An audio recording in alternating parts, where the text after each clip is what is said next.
A field of 43 NASCAR Nationwide Series drivers and cars set to take the Auto Club Speedway of Southern California momentarily. We go trackside to Dave Burns. And last week, Alan, Justin Allgaier told me before the race, I think we just haven't found the sweet spot when it comes to tuning this new generation of our cars. We'll give Jimmy Elledge and the 31 crew their due.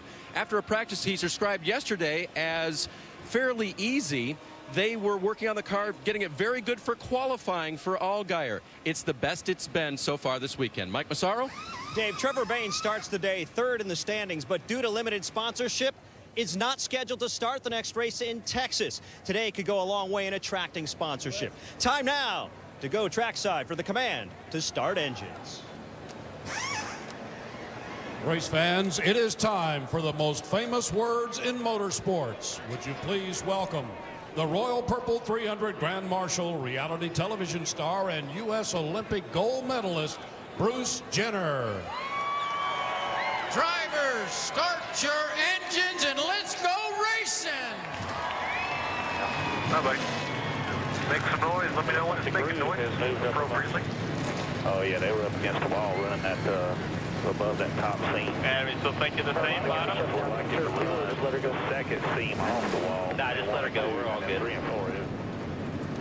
Ready for racing in Southern California in the Royal Purple 300. Fans, check out Race Buddy. Enhanced coverage for select Nationwide Series races with more cameras than ever. Log on to NASCARNationwideSeries.com/RaceBuddy. Our ESPN in-race reporter today is the defending NASCAR Nationwide Series champion, Ricky Stenhouse Jr. Stenhouse already has one victory this season. That was a couple of weeks ago at Las Vegas, another very fast and very difficult racetrack. Well, he cashed in the jackpot that day. Can Stenhouse be the star of the show in Southern California? We'll talk to him and go racing next. Well, there are Beverly Hills, there are the Hollywood Hills. There's downtown LA and the Staples Center, where a lot of great sporting action takes place, and the beautiful shores and cliffs of the Pacific coastline. All in the neighborhood of the Auto Club Speedway of Southern California, where race 5 of the NASCAR Nationwide Series is about to unfold on what's turning into a pretty beautiful afternoon. As the cars roll off onto this giant racetrack, we get ready to talk to our ESPN in-race reporter for the day, Ricky Stenhouse Jr., the NASCAR Nationwide Series champion. Now, there's only a couple of 2-mile tracks on the circuit, Michigan and here. You see Stenhouse looking to boost that average finish a little bit higher here today. Let's talk to our in-race reporter. Hey, Ricky, Dale Jarrett, the ESPN. You have a copy? Yes, sir, Dale. I got you. All right, Rick, thanks for talking with us today. Our first question comes from our mailbag, and James in Rochester, New York asks, Ricky, you've won at the short track in Iowa, the intermediate track in Las Vegas. Now, what will it take for you to win at a bigger track like California? Well, it's going to take a lot. You got to have a good handling race car here. We got Roush Yates motors under our Ford here, which is huge for, these 1.5 or 2 mile tracks getting down the straightaway. So, it's going to take a combination of a lot, but we got to make sure our fenders are on it at the end of this deal. Hey, Ricky, just a couple of weeks ago in Las Vegas, a 1.5 mile track, the last run of the day, you really put a whipping on the field. Were there things that you learned about your car and your driving style there that day that will help you here today? I think so, but I think the main thing was just, having the mental confidence that you know what your race car needs at the end of that race. And Mike Kelly and the guys in the pits will do a good job at getting us tuned up and getting everything that we need to be fast at the end. And they're taking notes all day long. So hopefully we'll take the right notes, make the right adjustments, and go after this thing with a couple laps to go. All right, Ricky, thanks again for talking with us. You have a great day. Now, Andy's going to talk to your crew chief, Mike Kelly. Cool deal. Thank you. Hey, Mike, Andy in the booth. You got us? Andy, I got you loud and clear. Yeah, Mike, you're starting just a little farther back than maybe you'd like to. Looked like the car was a little loose in qualifying. How is that going to carry over to the race? I mean, with the qualifying under the race setup, does that mean a good thing or a bad thing for the race here? Well, generally we got a pretty decent race set up. Our qualifying setup will tend to be a little free, and we try to just miss it a little bit today. Starting 10th isn't too bad. It's a long race, 150 laps, and starting on the outside where Ricky wanted to be. I'm sure he wanted to be 3 or 4 rows farther up than we are. But the Roush 25th anniversary Ford has been fast since we unloaded, and looking for a good day today. Mike, this track and tire combination seems to give up a little speed as you put laps on the tires. How's that going to affect the strategy late in this race? Well, the Nationwide Nationwide Series, you know, we're limited on this amount of tires we got, so it's key to know when to use them and when to put them on. You can't put them on at lap 15 and then have another caution at lap 30 or 40 and expect to be able to put a second set on. So this race is tough. Here in Texas, it's a long race. You don't have a lot of set of tires, and you just got to make sure you're on equal tires to the guys at the end. You know, if no one has any, no one has any. But if there's someone sitting here with an ace in their hole, it's going to be a long day. Mike, I'm sure you'll make good decisions today. Good luck. Thanks for talking to us. You guys have fun. I noted the deep breath he took when you asked him the strategy question. It's going to be a tough call at the end of this race. Over the wall today, Mark Hollywood Armstrong is going to carry our camera today. Mark, this is one of the longest pit roads on the circuit. Those pit boxes are big. How's that help you do your job? This is a tremendous pit road. Very, very long. It's very easy for the drivers to get caught speeding. But once they get to this big pit box, as you see them marking a spot for the guy to stop, you can have very, very difficult picking out where the car might stop. And that can present challenges to these pit crews today. It's going to be fun. It's going to be exciting. And this race could come down to a fuel mileage race. And if he happens to overshoot this spot that we speak of earlier, what could be very, very difficult for the gas man carrying almost a 100-pound can, get plugged into the car quick and help this guy get out and win this race. I can't wait. It's going to be fun. Fans, sit back and enjoy it. Hollywood working for James Busher today on the 30 car. Have a safe race down there, Mark. And speaking of pit road, Shannon Spake is on duty there for us. Shannon, Brad Keselowski could be one of the favorites today. And Alan, I think one thing that every team does not want to hear when their driver's getting up to speed on their qualifying lap is I ran something over. That's exactly what Brad Keselowski said earlier today. I checked in with the team. They told me they have no idea what they ran over. They do know that it pushed that splitter back about 1/8 of an inch. They were able to make the adjustments. NASCAR told me they were approved repairs. Therefore, they maintained their qualifying position and didn't have to go to the back. Keselowski looking for his first win here at Auto Club Speedway. It would also be Penske's first win here at the track, in NASCAR, that is. The Double Deuce starting inside of row number 2 and will be one of the ones to watch at the end of 300 miles today. Great high-definition onboard looks for you. In our Nationwide Series coverage from California, Elliott Sadler carrying the Pierre drive-through sandwiches camera. Ricky Stenhouse Jr., the Ford EcoBoost camera, our in-race reporter. Danica Patrick with GoDaddy.com's camera. Brad Keselowski with the Dodge onboard. Justin Allgaier with the Chevy onboard. Michael Annett, the Nationwide Insurance camera. Kyle Busch with the Nationwide Insurance camera. And Trevor Bayne with our Goodyear onboard camera here in California today. So, 2-mile track, 300-mile race. If I've carried the one right and done all my division correctly, this is going to be 150 laps. Yeah, that's good. You're good so far. All right. And that 41 to 44 laps on the pit window, depending would be the asterisk there. Yeah, you'll see some teams maybe short pit if we have a long green flag run because the tires do give up speed, and we may see somebody stretch that fuel mileage at the end. Once again, we see a lot of speed out of this racetrack with only 14 degrees of banking and not a lot of grip in these corners. You drivers have to really drive these machines hard today. Kyle Busch to the back of the field, missed his spot in driver introductions. That means you give up your starting spot and go to the tail end of the line. He has dropped to the end of the grid for this one.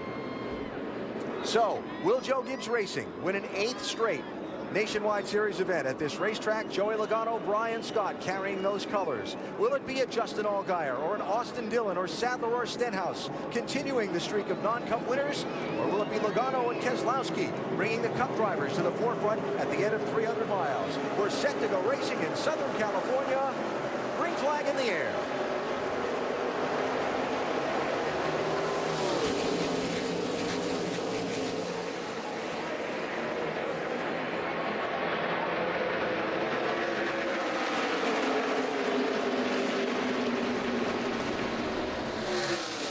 Stenhouse in that 6, looking to make some fast moves to get up from that starting spot.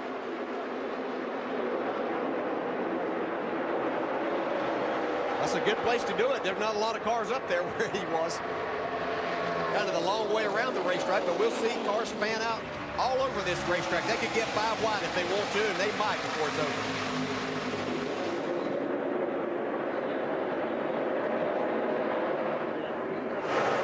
Logano leads lap 1. Allgaier 2nd, Keselowski 3rd, Sadler 4th, Austin Dillon 5th. In that 3, then it's Sam Hornish Jr. in the 12, Brian Scott in the 11, and Stenhouse in the 6, all fighting for a spot there.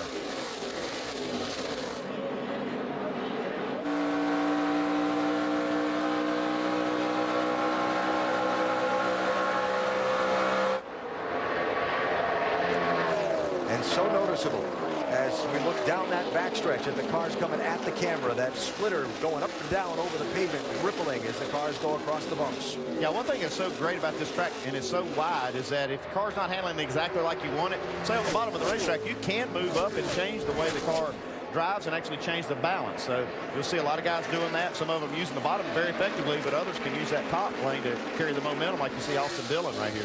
Yeah, don't adjust your TV or try to tie it down or something, think it's moving around, because these cars are what are really moving around a lot, and that's what puts such a premium on the driver knowing exactly where to be and where not to be on this track. At first side-by-side was for 5th place. Austin Dillon in the 3, Hornish Jr. in the 12.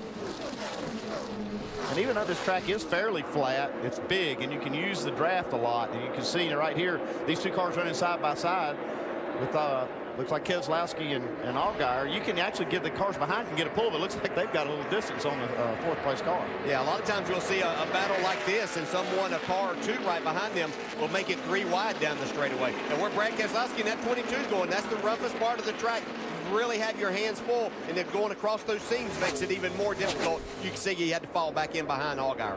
You know, saw that car kind of skip up off the bottom there, and he did a nice job to kind of dance it up the track and slide in behind the 31 and not into it. Yeah, we talk about it's a wide racetrack, but most laps you need every bit of it on the exit of these corners. Yeah, you see him losing the apron in the middle of the corner there, even going below the white line, which is totally legal here.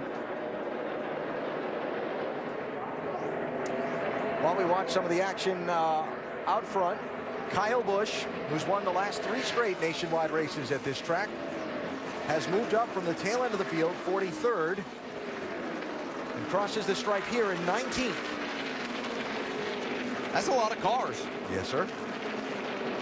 But he's gonna have his hands full here today. Talked in Countdown about this racetrack exposing weaknesses, and right now this team just is having a difficult time. They've had to get cars ready for all different types of racetrack, and they also have been unfortunate to have some accidents and not be able to. You can see Kyle going down below the line to make a pass. So this is going to be another learning experience for this team. It is, and that's the thing about a track like this. You obviously got to have a big motor because the track is so long. It's bumpy, it's flat, so handling and mechanical grip is big, and then aerodynamics. So you got all of these programs really come into play at this track, and if you're deficient in one area, it can really show up here.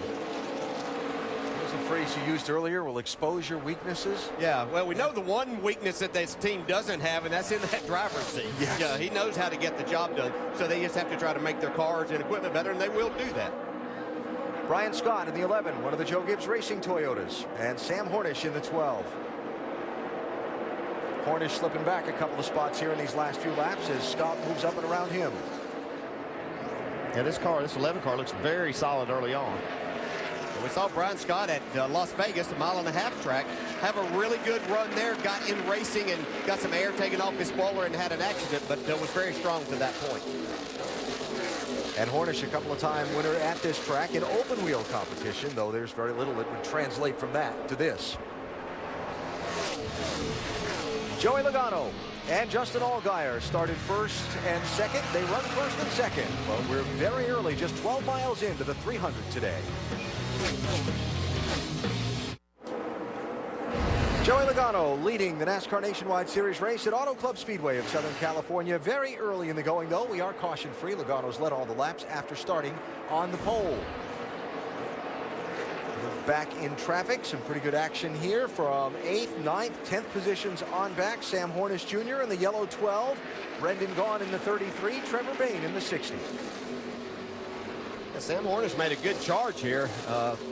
Early on in the race, made some laps. See Trevor Bayne trying to make that low line work. Yeah, that's pretty impressive what Trevor's doing there. That car looks like it's visibly loose and out of shape going through there, trying to hug the bottom lane in that rough part of the racetrack. He's going to try the high lane here. Yeah, you'll see this quite a bit. Drivers running different lines on each end of the racetrack, just searching around, trying to see what's the best and what's the fastest way around for them with their handling at this particular time. Just behind Trevor Bayne in the 11th spot is Kenny Wallace in the 09 car. Now, Kenny started in the 6th position But in the opening lap, a little bit of a jam up over in turn number 2 when he lost a couple of spots there and had to kind of settle in line. He's kind of maintaining here. He lost a spot to Trevor Bayne just a few laps ago, and now it looks like he's under attack a little bit from Cole Witt in the 88, but he's holding station pretty well. Yeah, it just looked like that. He didn't really like what his car did there on the original start of the race with the low air pressures and everything, and it kind of got him slowed down, lost a few spots, but it settled in nicely. Second place, Brad Keselowski in the 22, trying to find a way around Justin Allgaier in the 31 car. That's kind of seesaw. It looked like in the beginning laps that Justin Allgaier had as good a car, maybe the best car for about 5 or 6 laps. Had run down Joey Logano. Now he's lost contact with Joey and under attack from Keselowski. One thing that I have seen with this 31 car, what he was doing there early on was really utilizing the bottom of the racetrack. You can do that. You see Keselowski all the way below, down on the apron of the racetrack. And as you said, Andy, you can do that. But the 31, if you run down there lap after lap, then you're just going to wear the tires more and more and more. And what we saw in practice was these tires do have some fall off, so you abuse the tires a little bit too much by staying down there. Update on the second place runner, Dave Burns. Alan, his car right now has difficulty turning through the corner. That tight condition that can really help you in qualifying because your car is really under you, but sometimes you have to have a chance to work on during the race. DJ, what do you think? If a car is super comfortable in qualifying, if you're not Joey Logano out front, this can be a detriment. Yeah, you're really going to have to work on your car. And you get that tight situation. There's things that you can do. One of them is go down the apron, get that left front down there. That kind of does what we call de-wedging the car. It'll help the car to turn, get you a nice run up off. The other thing is if your car's tight, make a wider arc into the corner. Roll out of the gas, and then you can get a straighter shot on the exit. Yeah, what I'm watching from Allgaier now, looking at lap times, he's moving around the racetrack, and he is picking up speed. He was the fastest the last lap and the lap before that, so now you can see him moving his way back up closer to Joey Logano. Yeah, it's been a couple of different times that Brad Keselowski has run up to his bumper or even beside Justin Allgaier, but when he got there, then Justin has changed his line, and he's made it work, and it's made him faster. And so, like Andy said, the gap between first and second now shrinking as Allgaier, trying that new line, closes in on Joey Logano for the race lead. Well, he looks stout right there, able to go all the way down that apron, get a lot of grip. And now that motor, that big motor under the hood's carried him down the straightaway. Yeah, sometimes you move up, it just cools your tires, especially that right front off just a little bit, especially in a pushing situation. Then you can go back to the bottom and run your fast laps. Check in on Kyle Busch, who remember started at the back of the pack for this race. He's run up now all the way to 13th position from 43rd. That's pretty impressive right there. He must have a pretty good car. I know these next 13 are going to be a little harder to pass. Yes, sir. So Kyle riding in line there now. Next ahead of him, he'll be trying to track down Cole Witt in the 88 car.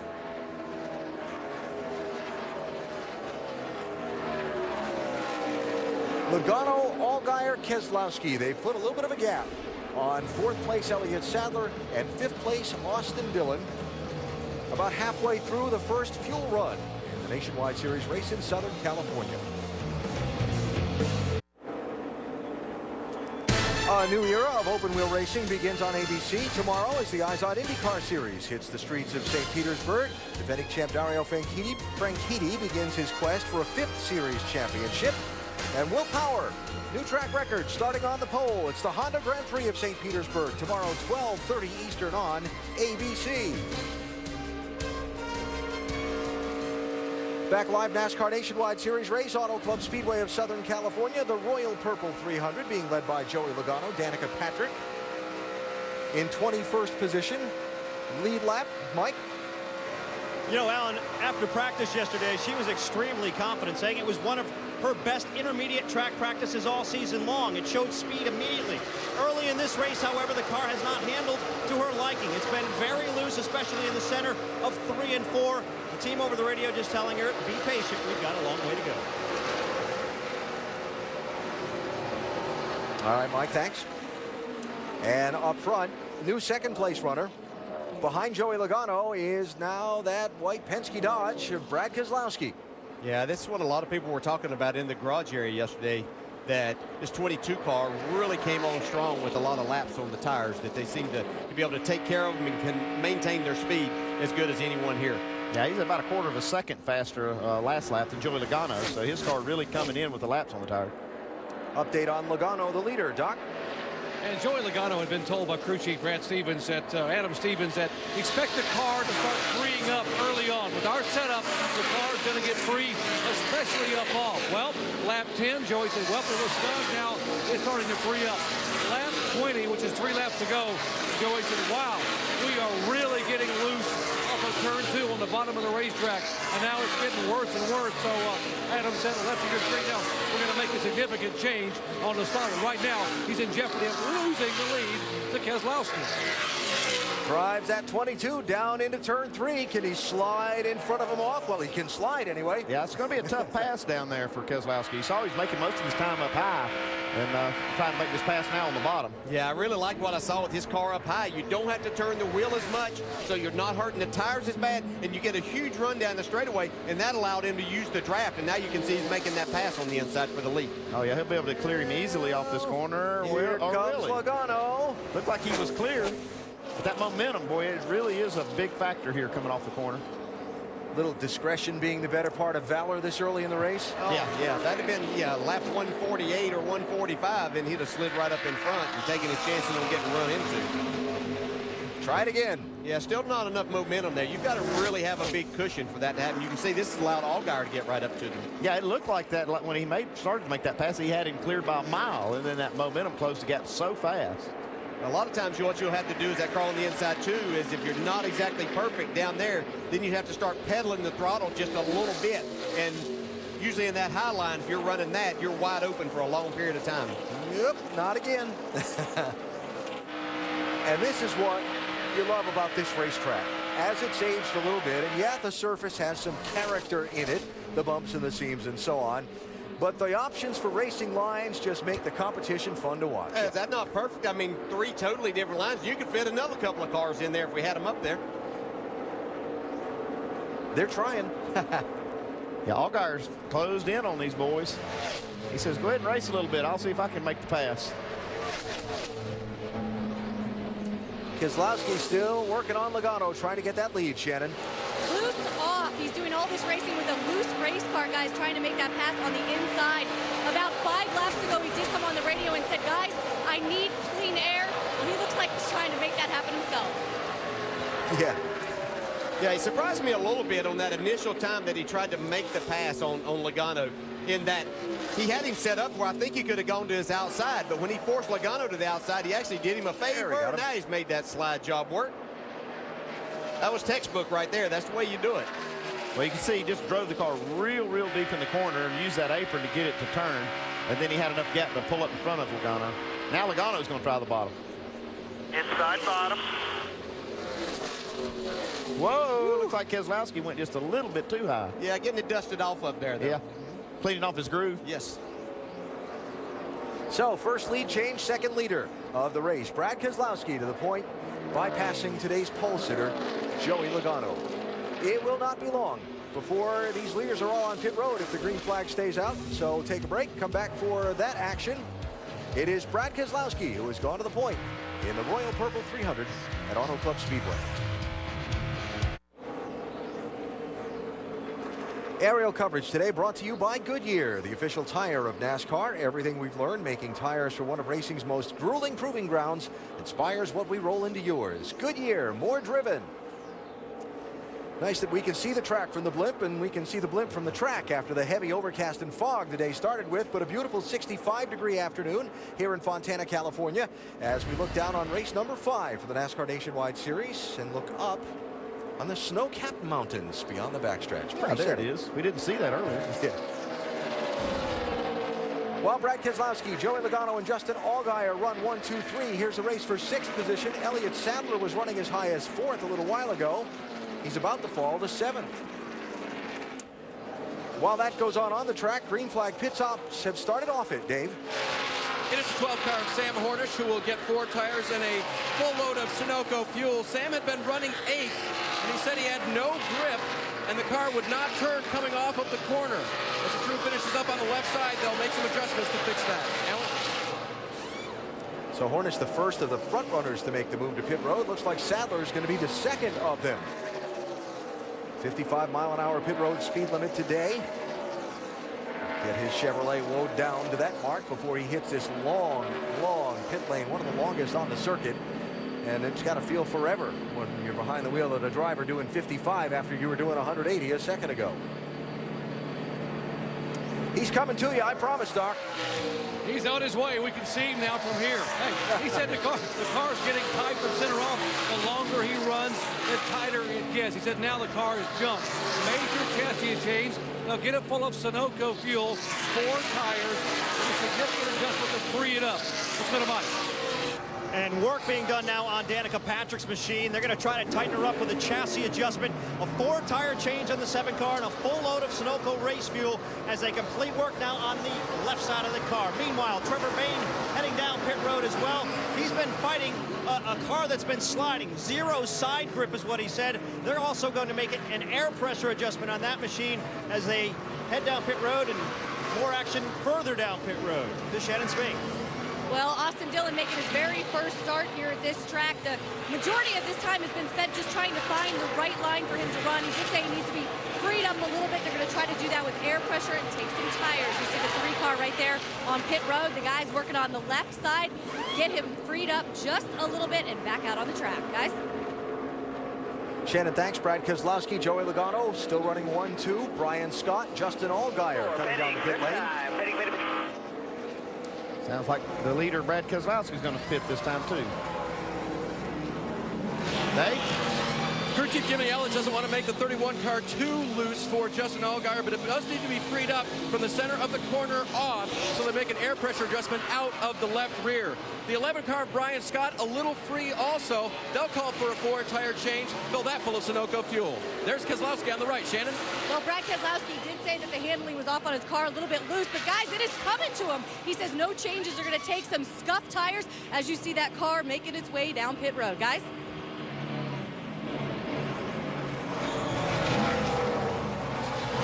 These pit boxes very long. It's easy to get in and out of your pit stall here. You see that he has scuffed the wall. You see some paint right on that right rear quarter panel. Joey Logano also in, Doc. Said he can't afford to be any tighter in the center. Alan said, I'm really, though, free in and off. And so Adam Stevens said, here's what we're going to do, guys. Up 1 round on the track bar, air pressure change, 4 tires, get it completely full of Sunoco fuel, waiting on fuel. And now he's down and away, hustling off on the first stop of the day. We can see right there is the 22 of Brad Keselowski went by Logano. He put a significant amount of distance between, as they get back out on the track, between himself and the 18 through that pit exchange. It looked like it took a little extra time on that left rear as well as waiting on some fuel, that Doc said, but it's like he's got some ground to make up now on Keselowski. He put a pretty good bit of gap on Justin Allgaier as well on that set of pit stops. Here's Kenny Wallace, who had the lead by not coming to pit road yet under this cycle. His stop here at the conclusion of his 37th lap, Mike. Yeah, in a conversation between Kenny and his crew chief, Scott Cividelli, a while ago, all about trying to free that race car up. Kenny wasn't necessarily all that excited about it, but agreed because they were losing significant time to make an air pressure adjustment and a 4-tire change on the 0-9. So as Wallace returns to the track, that will complete the cycle of stops for the front runners, and Brad Keselowski is going to have a 4-second lead on second place. Yes, and that's after just under 1 second lead that he had before he came to pit road. So the 22 team getting it done down there. Justin Allgaier is second. Joey Logano is third. So the 22 getting it done on pit road as well as on the track, and he has opened up, waiting there, second and third place. That much of a gap on those two drivers that were all running together a little bit ago. First round of pit stops is done. James Busher in the 30 car getting some service from Mark Hollywood Armstrong over the wall. Come on, boys. Let's have a nice stop and have some fun.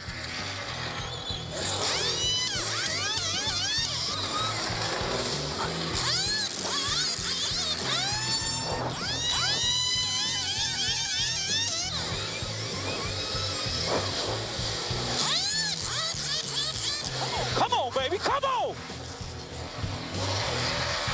Yeah!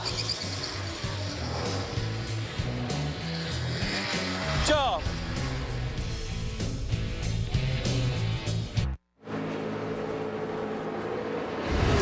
It's the Royal Purple 300 for the NASCAR Nationwide Series, Fontana, California. Make sure to go to NASCAR.com for all your latest NASCAR information. 86 of 300 miles are complete. Brad Keselowski, the second leader of this race.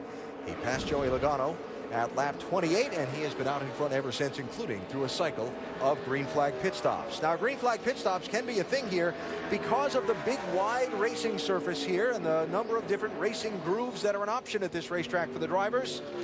This racetrack has fewer wrecks by comparison than a lot of others, and this is particularly interesting when you come from, like, Bristol last week, a short track. Yeah, it does create situations where we just see more of this green flag racing, and there's so many grooves to choose from. If you're trying to make a pass, it's not like you have to rub up against someone. You've got a lot of lanes to choose from. 6th, 7th, and 8th, Sam Hornish Jr., Austin Dillon, Ricky Stenhouse Jr., 12, 3, and 6, respectively. We saw Sam Hornish be the first one on the pit road. He got those new tires early that gained him some position. On the other side of it, Austin Dillon in the 3 was running up inside the top 5, and he's just a rookie, and understanding how quickly you can get onto and off of pit road here is something that he will learn more about, but he lost quite a bit of time in that exchange. Dillon, one of 11 drivers in this field today, making their first Nationwide Series start at this particular racetrack. That's a lot of learning to be done. Yeah, but he's done a good job behind the wheel in practice and qualifying, and he's done a good job so far in the race. And that, like I said, Dale, that's something that will come with experience on how to make that time up, getting down to pit road speed, getting back up off pit road, and getting up to speed. Yeah, and it's not something that you can really simulate. They're limited on tires, so it's not like you can use up a set of tires in practice or anything. Figuring out exactly how to do that, it's being around other cars, seeing what you did, and then advancing that. We'll see throughout the day that he will probably get better at it as this race goes on. Riding on board with Ricky Stenhouse Jr., our in-race reporter for the day, the defending series champion, started this race in 10th position, saw him make a 3 and 4 wide move in the first couple of corners to pick up a couple of spots, but Shannon, he hasn't picked up any more since.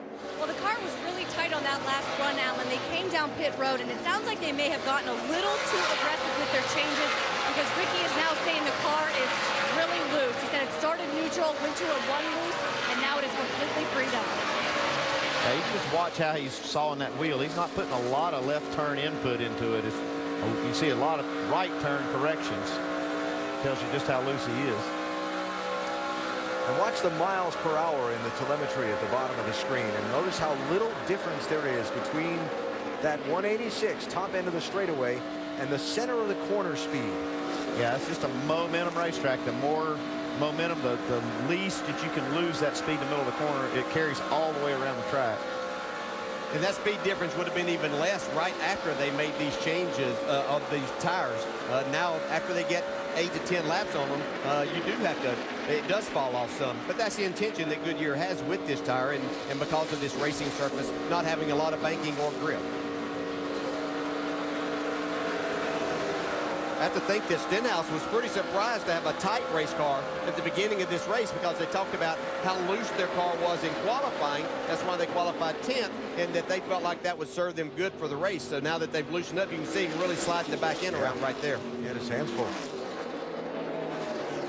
Big temperature swing from qualifying that was at 10:30 local time this morning. It was 54 degrees during most of qualifying, and now it's another 11 degrees warmer than that, and the sun is out instead of being filtered through the heavy overcast, and the sun beating down on this surface, and particularly some of those seams where the tar fills in the seams on the racetrack. That makes a big difference as it gets warmer. Yeah, and the big problem today so far is no caution flags. No time to work on it. Make adjustments like you would like to. A couple of cautions, you could come in here and maybe work on the car and make some changes, but with this thing going green, you don't have a lot of opportunities. Yeah, see Sam Hornish there in the 12th car, though. They apparently made a pretty good adjustment, because he ran the first few laps of this race really fast, made some gains, and then fell back. It looked like the handling really went away quickly, but it stayed better with him with this run. So whether it was air pressure or some chassis adjustment they made, Sam Hornish is definitely better. He's a run 6th right now. I want to get another look at the right side of that car next time the camera passes it on that side, because I think he may be kind of just like Keselowski. Might have a little of that blue paint on the right side of that yellow. Well, they're teammates. Maybe they have the same setup. You got to get that shot from the camera besides in the corner because he's right up against the wall in the corners. Has he scraped it up, or is that just the decals looking that way? Let's see. Well, he almost got against the chance right there if he wasn't before. No, he scraped it up. Oh, yeah. Hadn't hurt it much. I think he might have helped it. Maybe that was the adjustment that it needed. Well, Dave, the driver made the last adjustment, it looks like. And the radio transmission was, I might have hit the wall. Yeah, I think he did again. That's how close he was to actually missing it. But, you know, DJ called it right. That adjustment was simply an air pressure adjustment on their first stop. Nothing on the chassis, so it's really come around to him. And he talked about what you guys have been emphasizing all day. As Austin Dillon dives to the bottom, you got to search your line, and that's what Sam's been doing. I think he's found a good place. So Dillon not able to get 6th position from Hornish as they continue a good tussle for that spot. Up front, Brad Keselowski leading Joey Logano by 4.5 seconds, a third of the way through today's race. Next race for the NASCAR Nationwide Series comes after a couple weeks we'll call spring break. Friday, April 13th, who's the lucky one in Texas at that fast mile-and-a-half track? ESPN2 qualifying 5 Eastern. The race starting with NASCAR Countdown at 8 Eastern. Also live on WatchESPN.com and the Watch ESPN app. Friday the 13th from Texas. Yeah, I think I can climb that fence so I can get in free. So let's see. We went Daytona to Phoenix to Las Vegas to Bristol, Tennessee to Southern California. Now the Nationwide Series has 2 weekends off and gets a chance to kind of regroup a little bit. These teams had a very difficult stretch. You saw NASCAR Countdown riding with the Roush Fenway Transporter guys for Ricky Stenhouse's team, the long haul across the country from the shops in the Charlotte, North Carolina area here to Southern California. But they get a couple of weeks to regroup and reset the equipment and get ready to head to that very fast Fort Worth track here in April the 13th. Caution is out. Yellow flag for debris.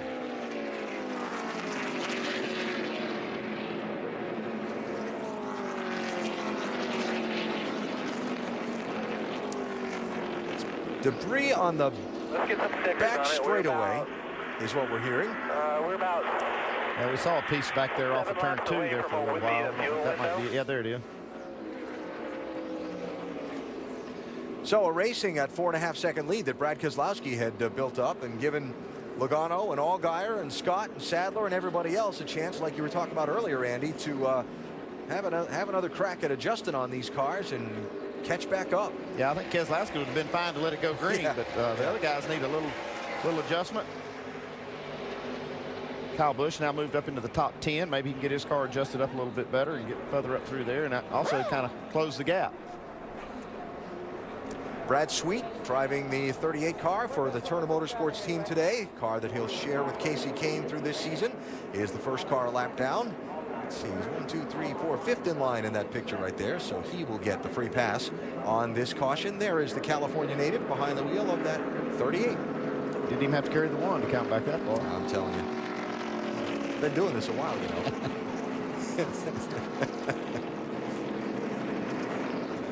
All right, so they'll take a minute and clean up the debris, and these pit crews will get ready to go back to work again. Went more than a third of this race without a yellow flag. Most of the leaders pitted at lap 35 and 36, so we're about 20 laps in. So, Andy, that's a little more than half a fuel load, and I would expect that that'll dictate strategy for most. Yeah, I think so. This is a good opportunity, like I say, for a lot of teams to make adjustments and probably get 4 tires.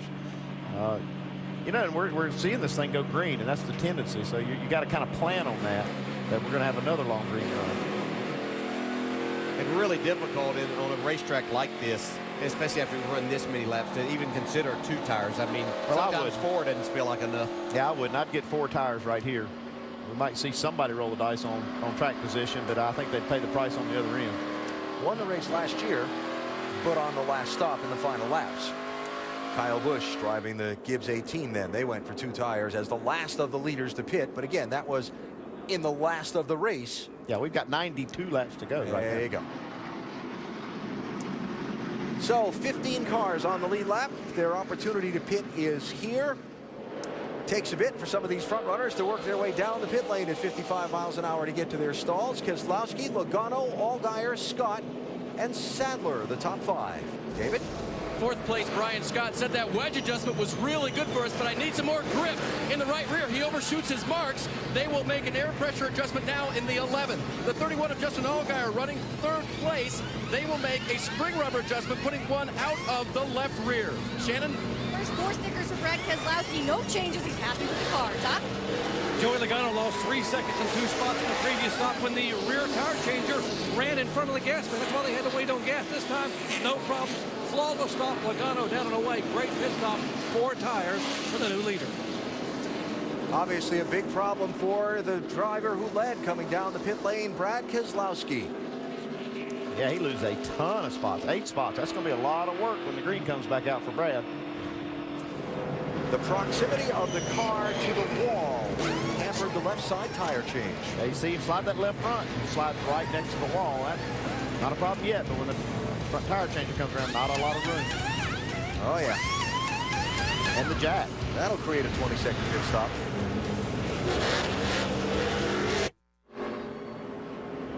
One lap from the restart in today's Royal Purple 300 for the NASCAR Nationwide Series. Auto Club Speedway of Southern California, 122 miles of the 300 are complete.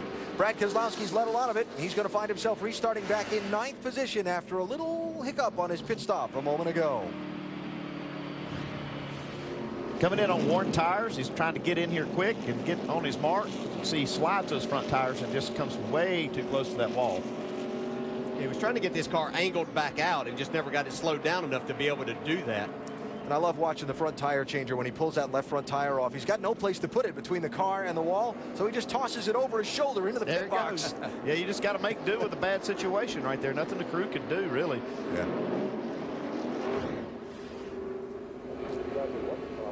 So even though the way these things are measured, that says the crew took an extra 8 seconds. Yeah, we might want to swap those categories right there because that was nothing to do with the crew. Driver knows it too.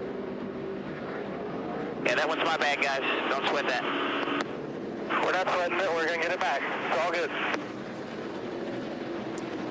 He'll be fun to watch on this restart from back in 9th spot. Yeah, when you make a mistake, Dale, like that, do you drive just a little bit harder to try to get it back to no doubt, especially when you got a good car. All right, so here's a look at resetting the front of the field for you. Logano and Sadler, Scott and Allgaier, Dillon and Stenhouse Jr., Kyle Busch up to 7th, Brendan Gaughan 8th, Brad Keselowski now back to 9th position. Logano has chosen the outside lane for the restart here. Yeah, I don't think that's surprising. Carrying that momentum off of turn 2 is going to be where he's going to get the lead. He drove from 14th to 1st in 4.5 laps at Kansas last year, so he can do it. Boxed in for the moment, 3 wide in front of him, and he's in the middle of a 3 wide. And he sees Kyle Busch right up there in front of him. He figures that's a good place to be going too. Sadler making that bottom work right now. Logano wasn't able to clear him yet.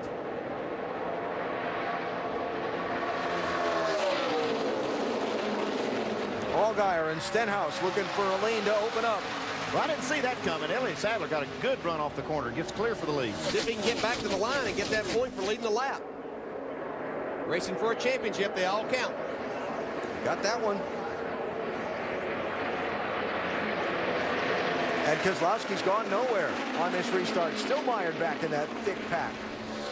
Whoa, that was Trevor Bayne in that blue car that bobbled and slid up the racetrack. A 60. Black, white, and blue there. Yeah, Keselowski was going up there against the wall where he had been running, but as the 60 car slipped, he had to go to the middle. Comes Austin Dillon to the inside.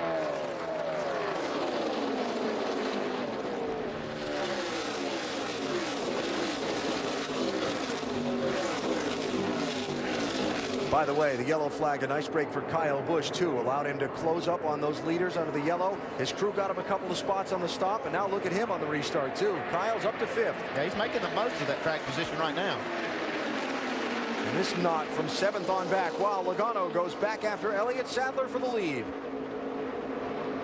I think probably Sadler went at that restart really hard, knowing that was probably his best opportunity today. They don't have the car exactly right here today. They're going to make the most of it, but that point was valuable to them. It's something they've done a really good job of. Uh-oh, Danica's got problems. Mike? You can see the hood is up, guys. It's an engine issue. She came over the radio about 2 laps ago saying the engine is starting to stumble.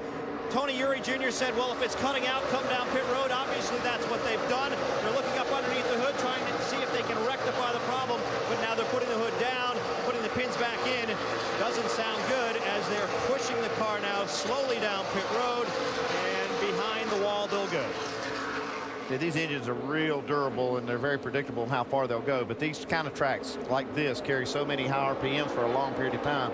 It is very hard on engines. So while they push Danica Patrick's car back to the garage, mixing it up for second spot, right side of the screen, Stenhouse Jr. in the 6 by Elliott Sadler, Allgaier by Sadler. Yeah, well, Stenhouse saw Sadler go after that point, so he may want one too.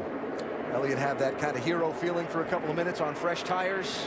He can get a lot out of a race car. We've seen him do it qualifying and everything, and he's really good at that type of situation. So he got that. Now he's just going to settle in, because he told me earlier today that this car just wasn't as good as what they hoped it would be when they came here. They were just going to try to make a good, solid day of it. But, you know, he jumped up on the wheel and got that extra point. Somebody just thumped the wall off of turn number 2 a little bit with the right corner. Yeah, they keep trying to move that ball out just a little bit more. They would appreciate it if it was. That's a nice comeback by Stenhouse, too. It looks like they made a good adjustment. That car had gotten extremely loose for him on that last run, but it looks like that adjustment was better. Shannon, what'd they do for him? Well, they went back about 75% on the adjustment that they had made previously. The car was way too loose on the last run. Stenhouse is very happy. He says this has made the world of a difference for him. Yeah, this is the first time Stenhouse has been able to see the lead all day. Pressure from Justin Allgaier for second spot.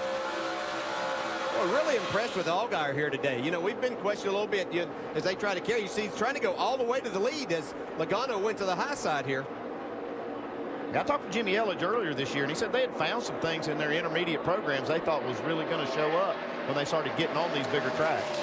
Well, Logano led that one. Let's hope the finish looks like that later today, huh? Good chance of that. Yeah. You see Stenhouse trying to give a little bit of a push to Allgaier to try to push him by Logano.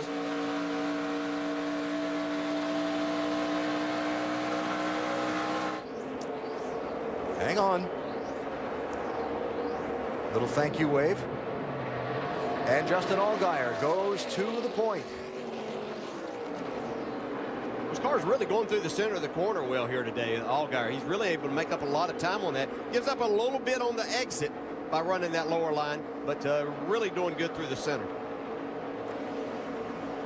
By the way, it was the 81 car of Jason Bowles that scraped up the right side fender a little bit off of turn 2 a minute ago. Here goes Joey Logano back after Allgaier for the lead.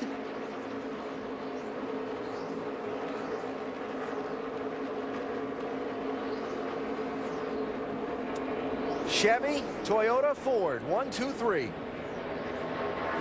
Yeah, that's showing some strength right there from Logano to be able to hold that low line and actually pull Allgaier on the straightaway.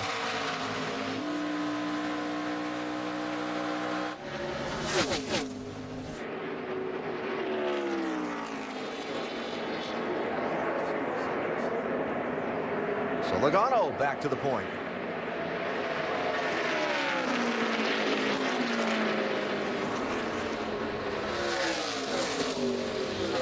He's going to get a little ground on second place now as Stenhouse is going to come up, put a little pressure on Allgaier.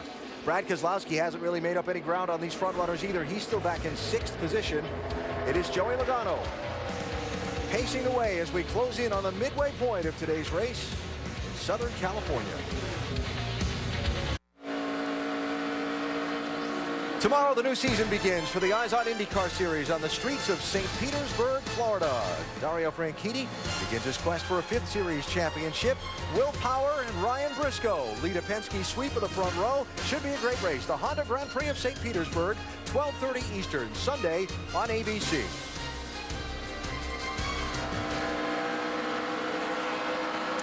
Well, how about a little hit or miss racing?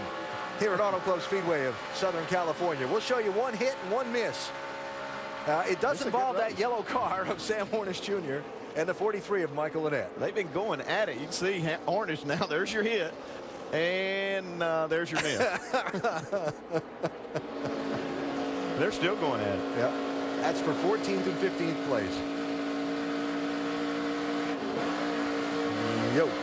Yeah, Annett does a good job. You can get out of the throttle there to avoid the conflict. Yep. And that on the lead lap, by the way, for those drivers. Cole Witt, 88. Kenny Wallace, 09. James Busher, 30. All lead lap. Racing for 11th, 12th, and 13th there.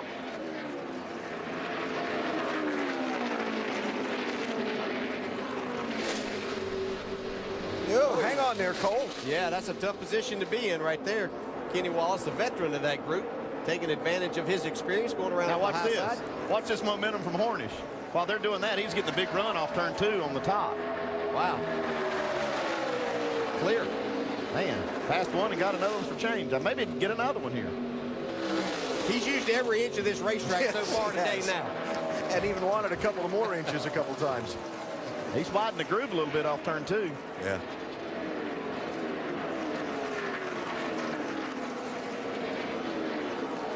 I'd say he's leaving it all on the track today.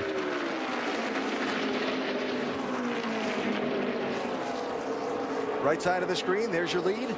Joey Logano, 18. Justin Allgaier tracking him down. Logano had gotten away. Allgaier's chased him back. And left side, James Busher and Sam Hornish. Hey, that was a good job right there. He didn't back off a lick, did he? This young man, he's not afraid to push the pedal and hang on to it, hang it out a little bit. Just does a really, really solid job for this race team.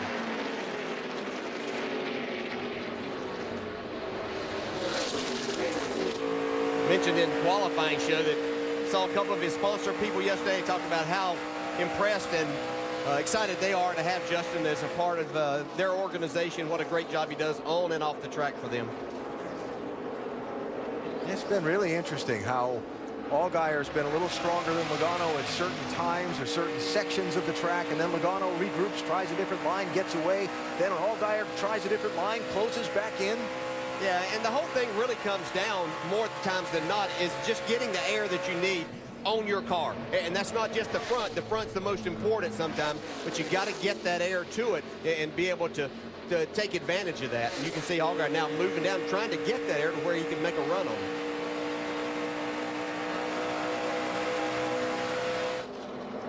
Logano pretty smart, though. He saw that Allgaier was running him down using that higher line. So he moved up there, took that spot away from him, said there's 4 more lanes if you want to run. Now they go all the way to the bottom. 4 more and the apron. I'll see your lane and take mine too.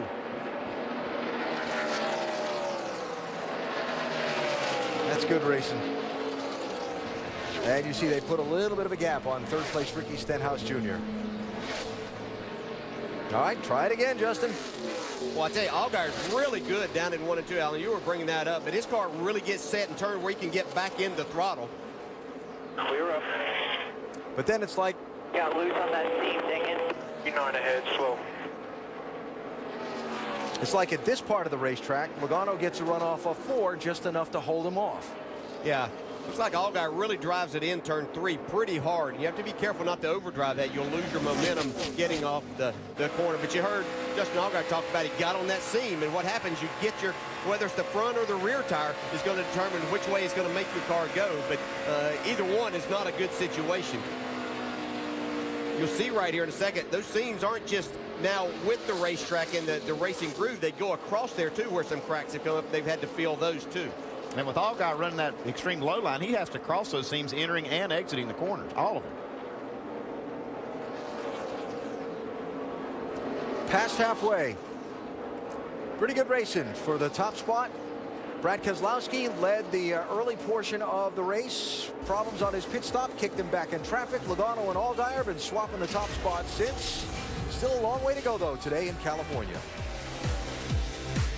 What if you turned on your TV and it went right to your favorite channel?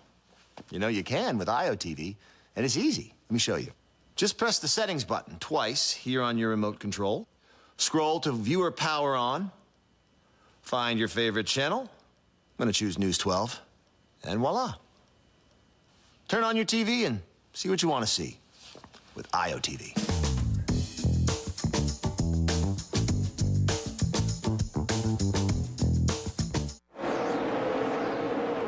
Looking down on the Auto Club Speedway of Southern California from our aerial coverage, brought to you by Goodyear, the official tire of NASCAR. Everything we've learned making tires for one of racing's most grueling proving grounds inspires what we roll into yours. Goodyear, more driven. Danica Patrick's car back in the garage. Driver not on board. Just after that, the only restart we've had in the race. Problems reported.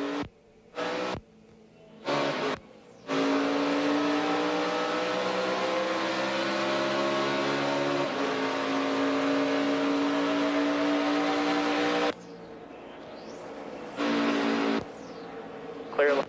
Inside on the corner here. 2 inside there. 2 inside. Everything's fair. Front end. 2 inside. Pulling them both. At your door. Bumper. Still there. You're clear.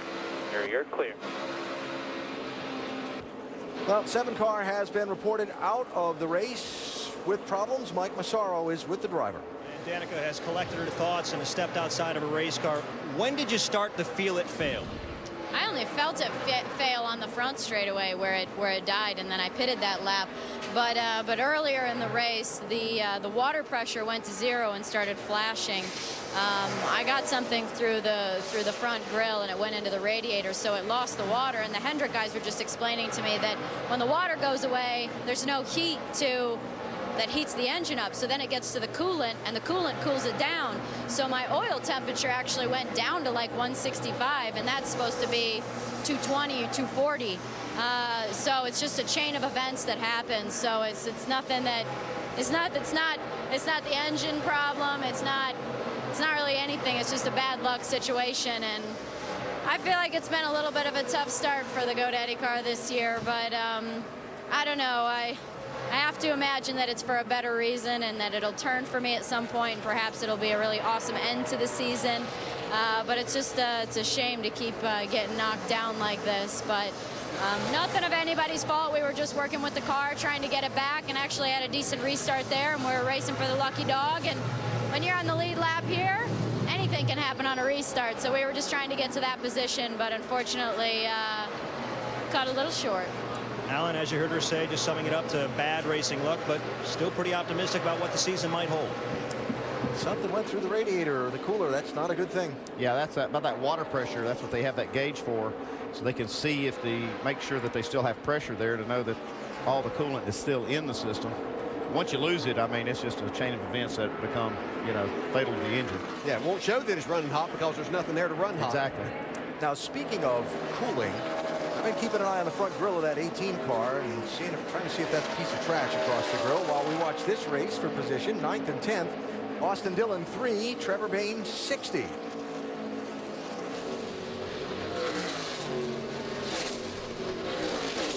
And Dillon's going to slide up and hang on to that spot for the time being. Quickly closing on green flag pit stops as well. And see that Bayne goes back by him again. That's good racing today here in California.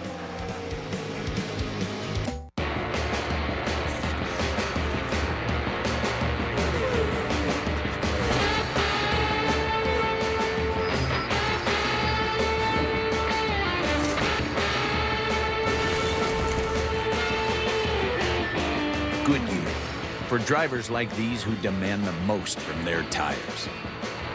And everything we've learned making these tires inspires what we roll into yours. Goodyear, more driven.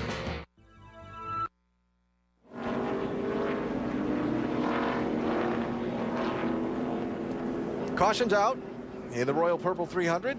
Sam Hornish with a spin off of turn number 4, a solo spin. He has driven away, and the pace car has picked up the field. Getting ready to bring everybody to pit road for a second time in this race. It's been a tough day for Sam. He's certainly made it exciting, I'll tell you that. He's really been exploring the outsides of the groove here today. And none of those marks on that side were from that spin right there. He didn't hit anything. Yeah. Amazingly. Had an opportunity to. A couple. We'll show you that in a second. First, the leaders are coming to pit road here. Remember last stop, Brad Keselowski came in as the leader, flew too close to the wall with the left side, wound up coming out 9th. This time, Joey Logano comes down as the leader. Keselowski is in 4th. I mentioned that because his pit crew's pretty good. Let's see how these stops turn out, Dave. Justin Allgaier is second, upper left of your screen. They'll take on 4 tires. He screams to a stop, still in his pit box, 4 tires and a wedge adjustment. Shannon? Brad Keselowski in his pit box, a little diagonal this time, guys, but it looks like the guys are going to come around to the left side. They are going to make no changes on this car the entire race, just 4 tires. As far as Ricky Stenhouse Jr., he's no right side grip. He said the track bar's got to go down and a wedge adjustment. Doc. 13.7 seconds, Joey Logano, 4 tires, a little bit of air pressure. I need to take off a little better. The car was a little bit free also on exit. Well, Logano, Allgaier hold. Nice gain for Brendan Gaughan. Keselowski loses 5 more. Kind of looked like more of the same. Almost looked like a replay. Exactly, yeah. So, caution out for the second time of the race after Sam Hornish Jr. went for a wild ride in turn 4. Watch this. I got it. Whoa, don't go that way. No. Okay. Good recovery. Yeah.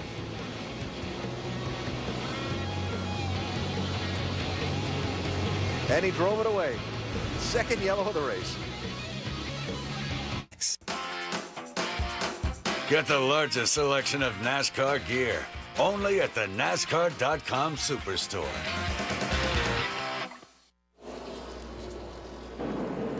Back at Auto Club Speedway of Southern California, we are 55 laps to go. If you've just joined us, this is the Ram race rundown. Kyle Busch had to start 43rd because he missed driver intros, but he's on the move, and right now up into 5th. Oh, yeah, I tell you, after about 8 laps, he was already up to 23rd. Like you say, he has mowed the field down in good position. Brad Keselowski, strong very early on, but some pit issues of his own doing. Has had 2 just horrible pit stops and overshot the pit the last time, got himself cocked in there sideways. You see it right here. Put himself in a bad spot, lost a ton of positions. He was fast early, but keeps giving it back. You know who else is fast? The team that has dominated at this racetrack, Joe Gibbs Racing. Both Joey Logano and Brian Scott on the move. Joey Logano's been stout, led 58 laps so far, along with Brian Scott. He's been up front all day as well. Danica Patrick, issues on the last restart, behind the wall, in the garage, an engine. Sounds like something went through the radiator, Nicole, and actually let all the fluid out, dropped the oil pressure. So, yeah, she's got an engine problem. She's done today. Get ready for the restart, so let's go back upstairs to Alan. All right, Nicole, thanks. Kind of eventful so far through the first 2/3 of this race. Free pass, Mike Bliss, 17 cars on the lead lap. Brad Keselowski back in 9th again, like he was after the last set of pit stops. And Joey Logano this time going to take the inside lane for the restart as you look at the lead cars getting ready for the restart. Well, the outside didn't work last time, so he'll try this.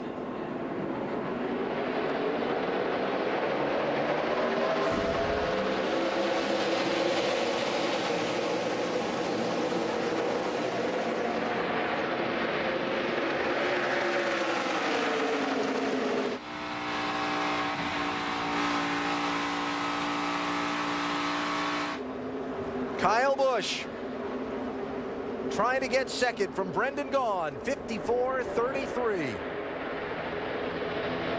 Allgaier just did not go on that start. It's almost like he didn't even pull up in line before they went green. But look at Kyle, all the way down to the apron. Well, he's getting the most out of this car right now while the tires are good and fresh on it. I don't think Kyle can stay up here. I don't think he has the car to be able to do that, but he's using his talent in the tires right now to even make this run. If he wins this race, do we consider it an upset? I think so, yes, because this is truly a nationwide only team. They don't have really any cup affiliation, so I think it would be somewhat of an upset, even though Kyle Busch has won so many of these races. It still would be a big accomplishment at any rate. How about Brendan Gaughan up there? Doing a great job here today in this Richard Childress car. Highest running of the RCR fleet today. Gaughan fighting Kyle Busch for that second spot. Behind them, 31 Allgaier, 6 Stenhouse. And this is where Brendan Gaughan made his first Nationwide Series start. He's made about 72 of them. His first one came here, 2001. See, Kyle realized right then that Ricky Stenhouse had a huge run on him. Able to pull down out of the way. realize he doesn't need any contact. He doesn't need any problems. He needs to run a full race here and get the most out of this today. And by the way, his pit crew's done a phenomenal job on stops for him in that 54.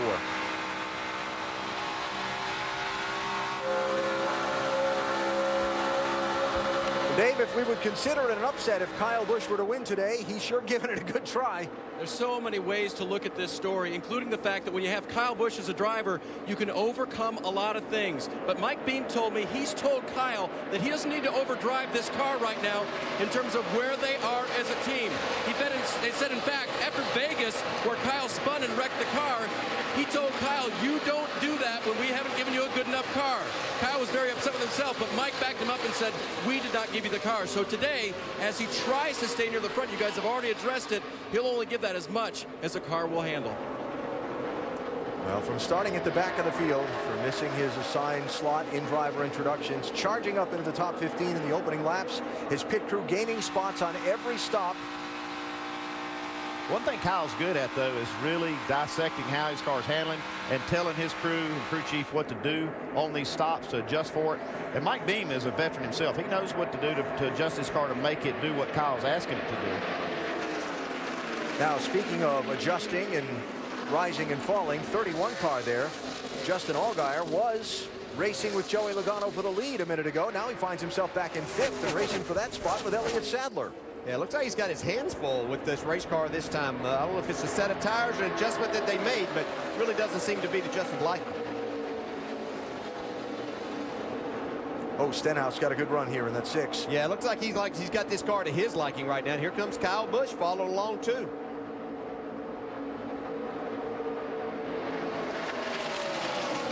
For the lead, Logano 18, Stenhouse 6, Busch 54, Gone 33.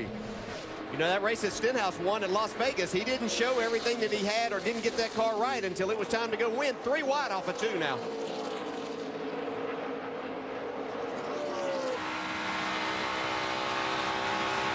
And into 3. Watch Kyle Busch go to the apron and get to the front right here.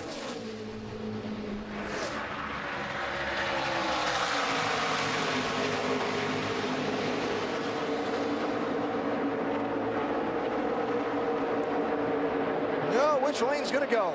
It's like Stenhouse is going to get that point. First lap he's led today. Yeah, in his mind, that's the point back that he saw Elliott Sadler get on him a little while ago. He's very much aware of that situation. Now it's all about winning the race, getting maximum points. We're going to have a lot of company at the front here in a minute. Allgaier coming back into the picture. Brendan Gaughan is closed up while those 3 race 3 wide. Here goes Logano. He'll try the bottom this time. They don't think these Cup guys don't realize, too, that they haven't won one of these nationwide races this year. Oh, there you go. Good job. A real good job.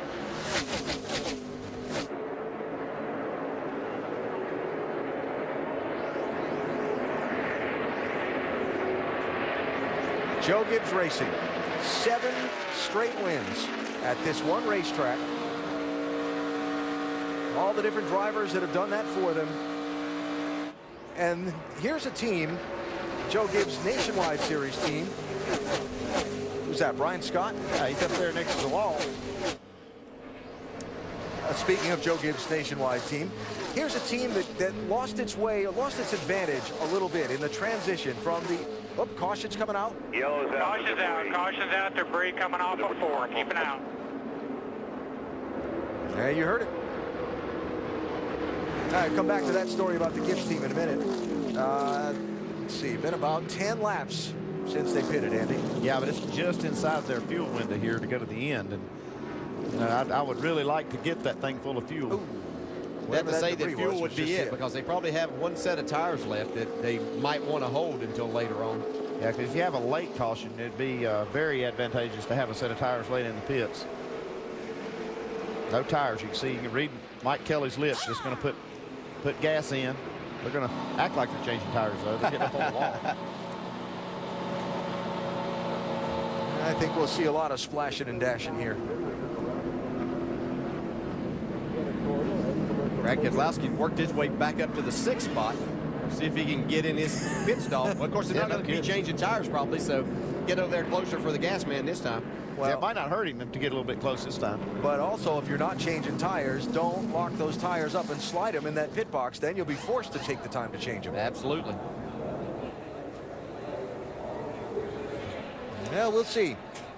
But expecting a lot of splashing and going as we work the third caution of the race. Jason Bowles, 81 car, is going to get the free pass. He'll come back around and rejoin the lead lap.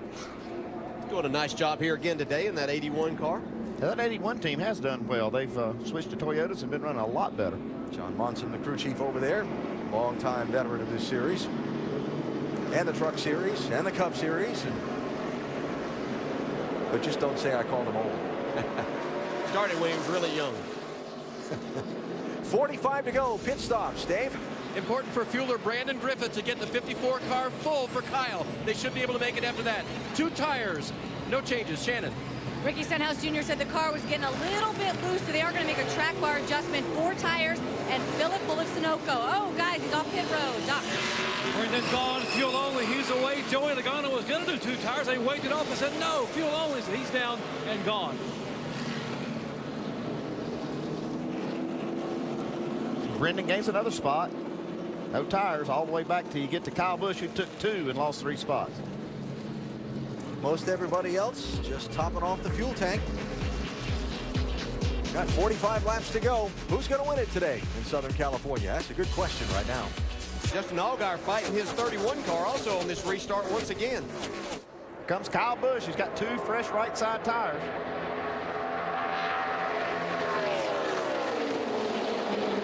That'll leave his team with just 2 new left side tires.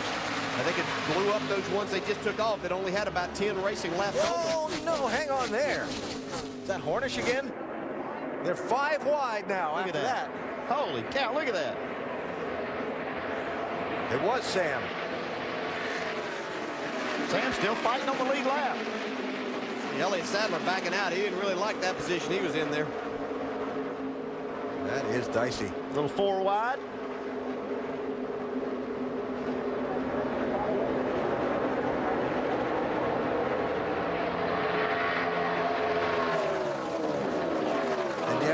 Sadler, the championship leader, who's talked about how they gave up big chunks of points at times last year by being conservative and being back in traffic. Well, circumstances shuffling back in traffic here. He's got a huge run right there. He's having to get out of the throttle, which is probably not a bad thing at this point. He's needing to save a little fuel also. Pushing Brad Sweet up through there. Whoa, Brad Sweet really loose right there in front of him. Maybe a little bit too much of a push that he got there. You got to understand, when you get that big push, that's nice, but you carried more speed down into the corner.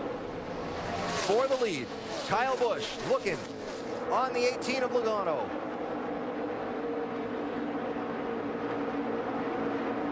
Looks like Mike Dean probably planning on this race going green to the end and put those right side tires on.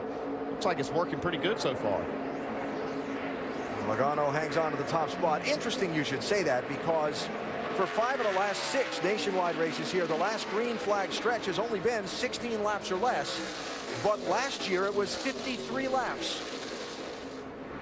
Which trend plays out? I was going to say, now you got me confused. That's right.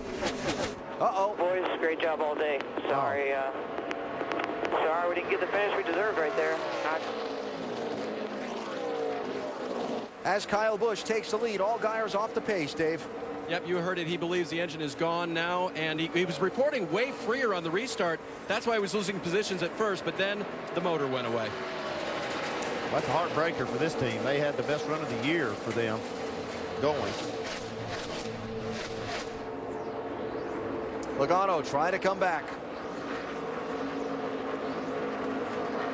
Wouldn't it be ironic if this streak that Joe Gibbs has gets broken by Kyle Busch with his own team? Yeah.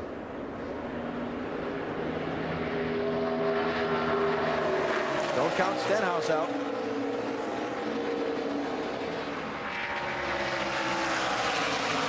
See Kyle Busch not getting too far away from that 18, making it difficult for Logano How about that crossover? that he needed.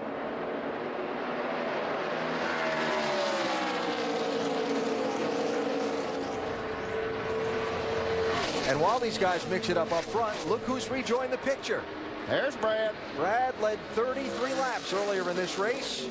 Made a mistake on a pit stop that dropped him back to 9th. He's been trying to dig out of the hole ever since. See Brendan Gaul still in the picture there in 5th spot. That has a great run so far on the RCR cars. Actually, the best RCR car today. This is for 2nd place. Logano 18, Stenhouse 6, Keselowski 22.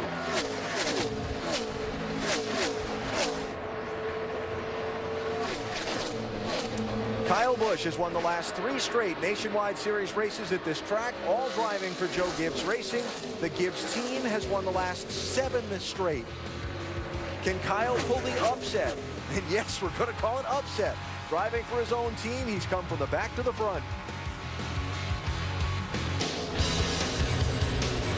NASCAR Nationwide Series at California is brought to you by Royal Purple, the performance oil that outperforms.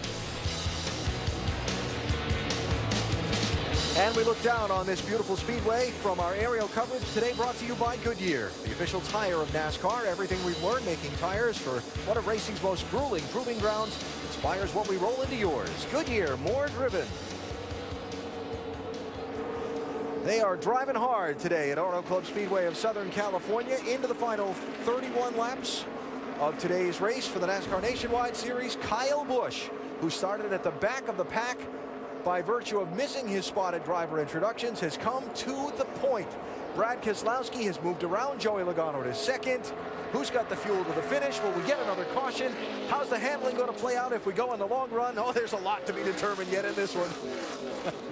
We go up to speed with Nationwide Insurance and try and fill in some of the blanks on those stories. David, how about this 54 car and driver? Well, he's been asked to save a little bit of fuel, so perhaps they can make it to the end. We'll update that as time goes on. But Mike Beam told me this week he got on his crew for things that happened last week. Not that they lost a position or 2 on pit road, but leaving a wheel loose. He said, you are professional athletes. I expect more out of you. Today, they have nailed it, and they've gotten Kyle positions and kept him up front. Dr. Punch? Joey Logano has been asked to save a little fuel and be very patient. It looks like we heard the patient part on the radio a moment ago. Joey knows he's got a good race car. Would like to be able to extend the Joe Gibbs streak for 8 consecutive races. Right now, having a hard time getting 2nd spot. Shannon. Well, Brad Keselowski goes around on the outside. Would you believe me if I told you he hasn't made 1 change to that car all day? Well, it's true. The only thing that's kept him from running up front the entire race is that he's had 2 poor pit stops. He restarted 9th on both of those, and you guys can see how fast he is on the track right now. The car is very good. As far as Ricky Stenhouse Jr., he's been dealing with the handling the entire race. Started loose, it went tight. They made a track bar adjustment on that last stop. But the most important thing, as far as points, is that Elliott Sadler is running behind him. You know that Stenhouse is looking for all those points as he goes for the championship. Doc. Brendan Gaul has a great race car. He's been a little bit free on exit. The fuel-only last stop helped the race car. Brendan had a top 5 finish with this car at Las Vegas. Hoping to get a top 5, if not better, here today. Guys? All right, Doc, thanks. The lead pack there updated from pit road. There are a total of 18 cars on the lead lap. We've had just 3 cautions in this race. Question is, are we done seeing a yellow flag? Will we get another one later on? And how's it all going to shake out? Yeah, it's hard to tell right now who might be trying to save some fuel because they're really going to be close to making it to the end of the race. And we can see there's some cars catching these leaders. We're going to have some more company up front. Kenny Wallace is kind of leading the charge. He's been back there running really fast laps, some of the fastest laps of the race, and Trevor Bayne as well. There's Bayne in the 60. Kenny Wallace just behind him in the 09. Yeah, they've done a good job adjusting Trevor Bayne's car, and you can see there is Kenny Wallace doing a great job here today. Elliott Sadler doing a little drafting right there. That can save a little bit of fuel. So I say you don't know exactly what these guys are doing up front to maybe try to save a little fuel, how hard they might be running.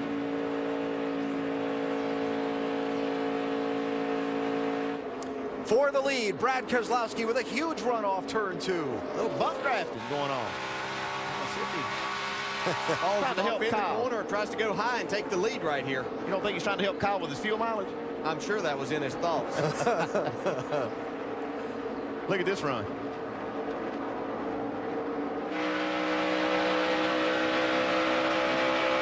I think Keselowski's content to run right here, maybe try to save a little fuel. He's probably able to back out of the throttle just a little bit when he gets right there on the straightaway. Let's see here right now. This has been his strong point down here in 1 and 2, where he uses that high line and gets a huge run off of turn 2 down the back straightaway.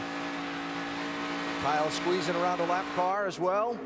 All right, forget saving fuel. Well, you can do more saving when you're out front. Yeah, you really can. The only thing you have is, you know, you're obviously busting up that air that's right in front of you, but you can dictate how you drive the race car there. I'm going to wait till he gets over here to give him the lead. He's got it this time now. This time. Brad Keselowski back at lap 59, slid deep into his pit box, pinned the left side of his car too close to the wall. His crew couldn't get around it to change the left side tires efficiently. He lost 9 spots on the pit stop. Next pit stop, lap 93, did it again, slid into the box crookedly, a little too close to the wall with the left front, went back to 9th place again. Now he's back to the lead. So he's back to square one, no harm, no foul. He's had to work awfully hard to get there. Yeah, he's still got some work to do. Yeah, he didn't have to go back quite as far on this last restart because they just got fuel, and that got them, they actually gained a few spots there. He restarted about the 5th spot, but he's worked his way all the way to the front now. And this hasn't been his best racetrack over the years. I mean, he's had a horrific crash here and some days that he just as soon forget, but making up for it here today. Kyle not giving it up, though. Still in the fight. Oh, he almost got clear. Not quite. And here comes Logano. Kyle going to squeeze in front of him. See Keselowski go down there to block a little bit of that run.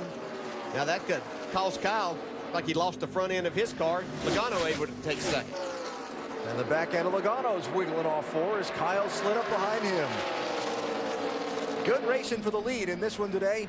At Auto Club Speedway in Southern California, Joey Logano, Kyle Busch chasing Brad Keselowski 3 wide in 1 and 2.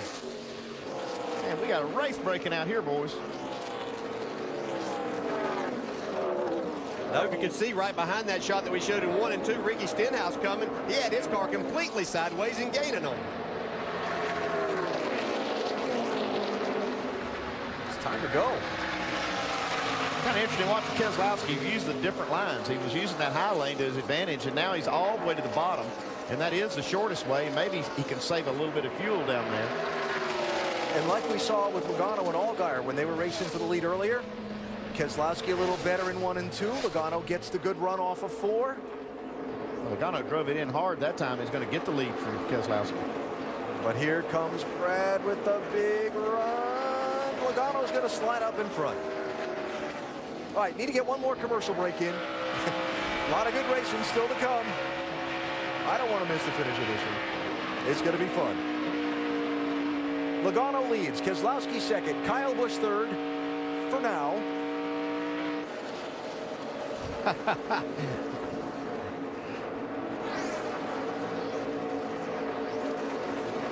That was a dead heat that time. 16 thousandths of a second between them at the finish. All right, let's get back to the finish of this one. We'll take the break now and come back and see who's going to win it. Find your Knicks, Rangers, Devils, and Islanders games fast on MSG Networks. MSG Interactive, IOTV Channel 604, exclusively for Optimum customers, allows you to pick the MSG game you want to watch from one location. For Knicks, Rangers, Devils, or Islanders action, go to IOTV Channel 604. Select and watch. It's that easy. The Eyes On IndyCar Series kicks off its season at St. Petersburg. Familiar faces will be in brand new cars with 3 new turbocharged engine configurations. The excitement's building here in St. Pete. Tune in to see who gets the first win of 2012. Coverage begins tomorrow at 12:30 on ABC. Caution as we come back. Blake Cook, 41 car, spinning off turn 4. Does not hit anything. Yellow flag is out. In the Royal Purple 300, with 17 laps to go, Joey Logano, Brad Keselowski, Kyle Busch putting on a terrific fight for the lead into the late stages of the event. Now we're going to reset it and do it all over again. And remember the radio traffic earlier after taking just fuel only on the last stop between Jeremy Bullins and Brad Keselowski, saving that set of tires. How many of them are going to take them here? I think you're going to see some of them take 2 anyway. I think that's what I would like. Get some right sides right here, try to get out. I'd take 4. What happened to Blake Cook in the 41? Glad he was between first and second place. It's like he was trying to get out of the way. Just got behind on the steering for a minute.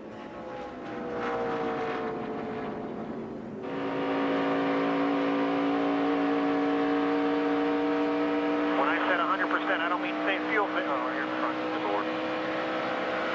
Caution is out. Save it to. Watch him.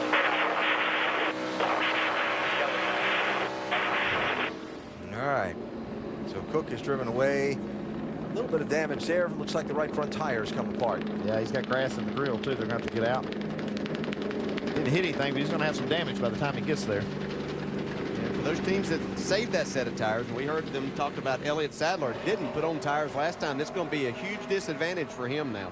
And he was trying to save fuel and hoping that he might gain some spots and really kind of might not win the race, but still a victory of sorts by that happening. But well, it's a gamble. I mean, they gambled that it was going to go green, and they lost, and so now they just have to make the best of it. Doc was telling us from pit road during that commercial break about some teams that did have fuel concerns. So this will erase that. Will erase that. But now the pit work, and let's also mention the driver's job on the pit lane that we've seen be a factor a couple of times today. Yeah, that's definitely been a factor for Brad Keselowski. He has really made 2 big mistakes getting his car in his pit box. Could be critical in setting the track position to determine the outcome of this race.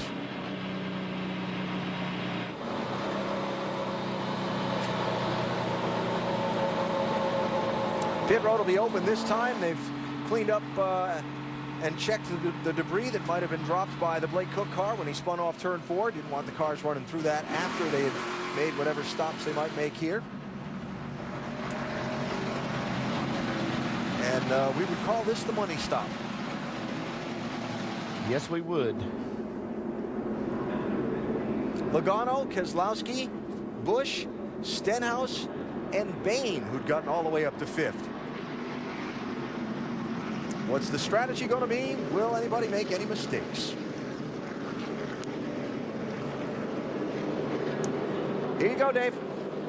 Third place, Kyle Busch. 2 used right side tires, 2 new left side tires.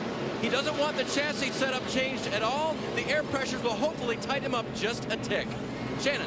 It was a last-minute call. Brad Keselowski wants 4 tires. Let's see if they change it as an audible. They're going to take 4 tires. Ricky Stenhouse Jr. a little bit further down, a little bit loose. He's going to go with 4 tires as well. Doc? Right side tires. Now they made the call for 4 tires for Joey Logano. He had 35 laps on these tires. Tires are used here. They give up in a hurry. Logano gets 4 fresh ones. He is down and away, full of fuel, guys. And they had a problem on the left rear. They have, it looks like they may have not put on the tire that they intended to, or removed it and put on the one that was on there. We'll check. All right, so Kyle Busch losing all kinds of ground there. Can't go any further back than 17th. That's how many cars are on the lead lap. But Trevor Bayne, little strategy call by Chad Norris and his team. Bayne's going to go to the point for this restart.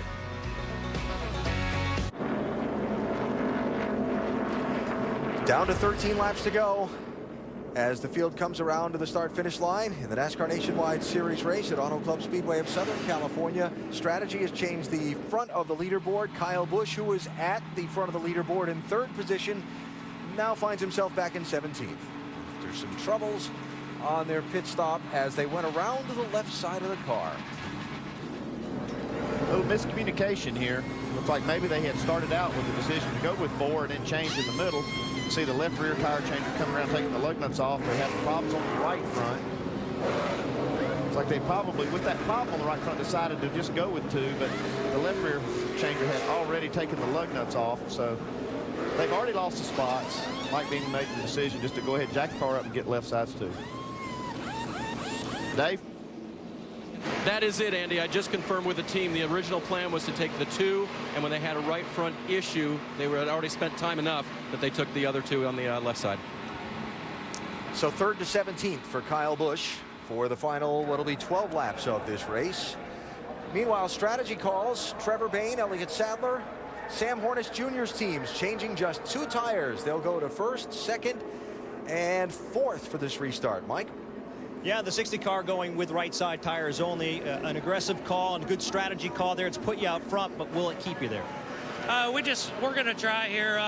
We were pretty quick there on 4 tires coming through the field, so we're just going to give it a whirl, see if Clean Air will be our friend here and get this thing to victory lane today. You listen in on the 60 radio, Alan. There's been a lot of coaching coming from Eric Norris telling Trevor Bayne to get up on the wheel. They want this one. All right, Michael, thanks. So Trevor Bayne, the new leader, has chosen the outside lane for the restart. Elliott Sadler will be on the inside lane, restarting 2nd. Then you've got Logano, the leader before the pit stops, with Hornish alongside. We know Sam's going to be standing on the gas. Keselowski and Gaughan and Stenhouse and Scott, Annett, Kenny Wallace. You got to go back to 17th to find Kyle Busch. 12 laps, 24 miles. How's it going to play out?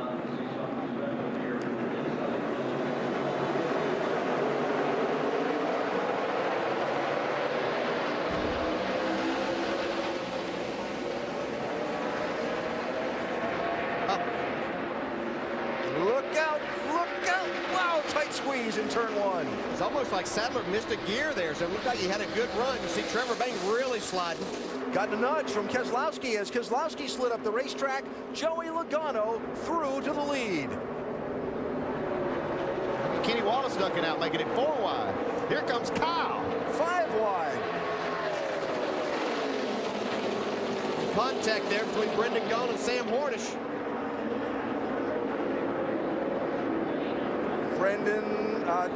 Trevor Bayne sliding, hanging on in that 60 car. They'll be 4 wide again. That's Kyle Busch on the bottom. 54.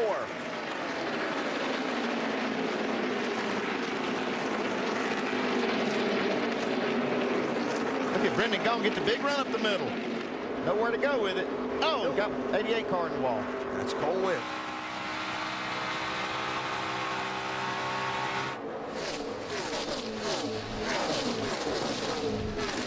While you watch all this, Logano and Keselowski have gotten through to 1st and 2nd. Stenhouse is back to 3rd. Elliott Sadler shuffled to 4th. And the way that 60 car is sliding around and the way they're bouncing off each other, we'll be lucky if we don't see the caution before this thing's done. Kenny Wallace to the apron around Kyle Busch, or trying to anyway. 09 car. Brad Sweet in that 38 just hanging over dear life, but driving the wheels off of it. Yeah, he's doing a great job so far. Well, he's in a hornet's nest now, though. Austin Dillon looking for some running room in that 3. Close call there. I think Trevor Bayne gave him a break right there. It's going to cost Trevor. This is for 2nd spot. Keselowski 22, Stenhouse Jr. 6. Look at Kenny Wallace now. Man, he has been aggressive on this run.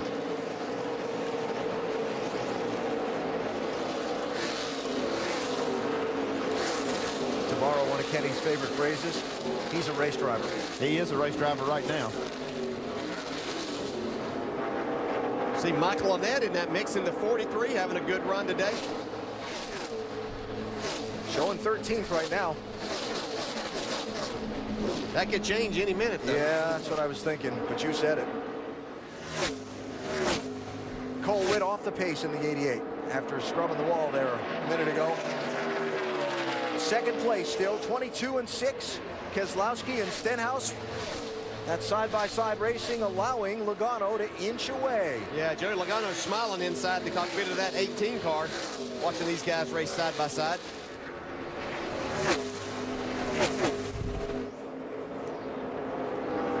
'88 car will make it back around to pit road. Will stay under green for now.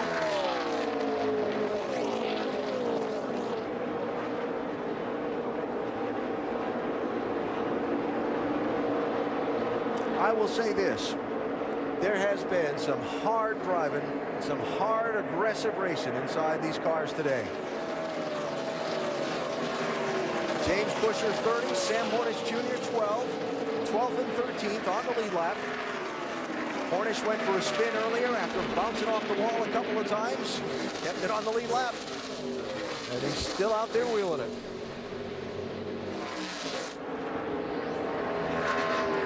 '44, Mike Bliss. Trevor Baynes 60. Bliss on the lead lap. Got a free pass earlier.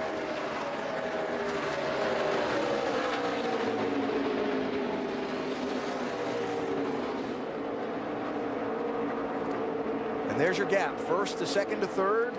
And there's the other Joe Gibbs car, Brian Scott, in fourth spot across the line. How about Brad Sweet coming in this 38 car? He was a lap down at one point in this race. Got the free pass.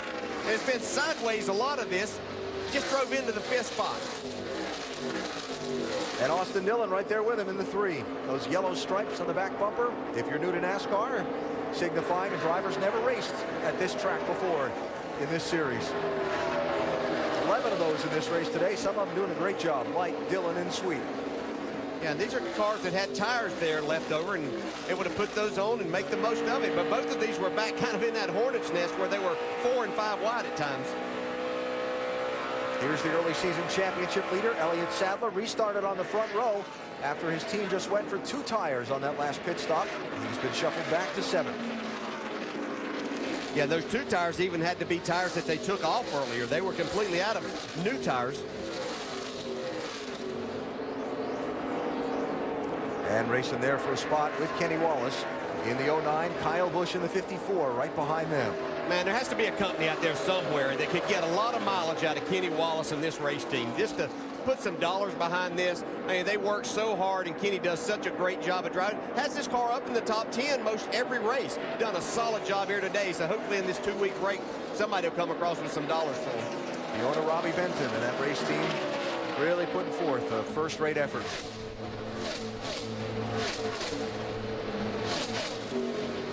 Kyle Busch trying to get one back. 3rd to 17th on the pit stop a minute ago after the miscommunication and the trouble. He may not win this race, but I sure knew he was here today. Well, he passed a lot of cars. More than anybody. Started at the back of the field, if you weren't with us earlier, for not being in his assigned place in driver introductions. Charged up into the top 15 in the opening laps. Every pit stop gained ground, and that's the real shame of the troubles they had on the last pit stop. Every stop today gained ground until the hiccup on the last one. 33, Brendan Gaughan. 43, Michael Annett for 10th and 11th place. Solid run by both of these drivers once again today. Brendan Gaughan's been up in the top 5 a lot of the day. Well, what can you say about Joe Gibbs Racing? Certainly the dominant team in the NASCAR Nationwide Series in the last several years. Though when they changed from the older style race car to the next generation race car, they struggled a little bit to maintain their pace that they'd had before. It's fair to say the other teams caught up with them. And for Joe Gibbs, he's used this nationwide program over the years as a farm system, if you will, developing talent for his NASCAR Sprint Cup teams, from drivers to crew members to crew chiefs. The guys that were his crew chiefs in this nationwide series a couple of years ago, they're in the Sprint Cup series now.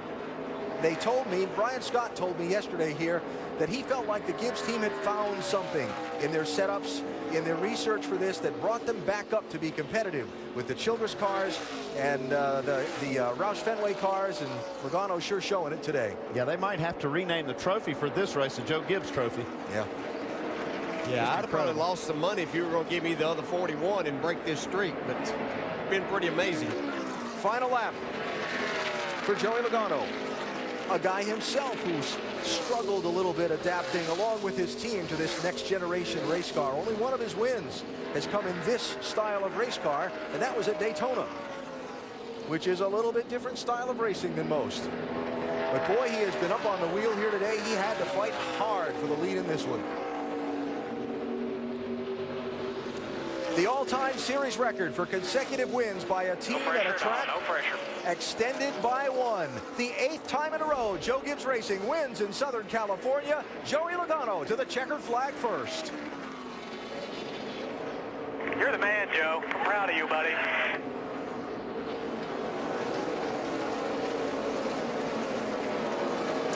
This for 14th and 15th side by side. Trevor Bayne gonna hang on over Jason Bowles. Remember, Bayne led at that last restart that came with 12 laps to go. That strategy play didn't pay off for that team, the 60 team of Trevor Bayne.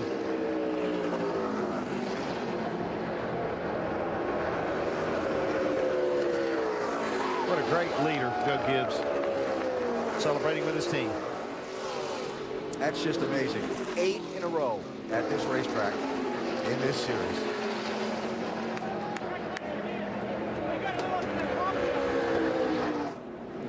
Yeah, baby! Woo! Yeah! All right, while Logano gets set to burn it down in celebration, David is with the coach. One for the record books, and Coach had an inspirational moment with the team just a moment ago. What kinds of things are you going to tell them following this? No, I just had a quick prayer, just thanking the Lord for helping us today to be the best we could be. We had new sponsors on there, Translux, Spirion. We're just really excited for all of our guys, and Joey did a great job today. I think everybody did. It's great being out here in LA. We appreciate our fans out here, and it was a great day. What is it about this track, your organization, and it doesn't seem to matter which driver? No, I think it does, man. I think we've worked real hard with our program. Nationwide for us, it took a lot. We worked extremely hard, and I think we got a good group put together. Congratulations. It's exciting. Everybody back home, we appreciate everybody. Motor shop, everybody back there, Fab Shop, everybody. JD, everybody at home, thanks a lot. We appreciate it. Thanks, Coach. Hey, I think he's a little excited about this. What do you guys think? I think winning never gets old. Yeah, pretty sweet.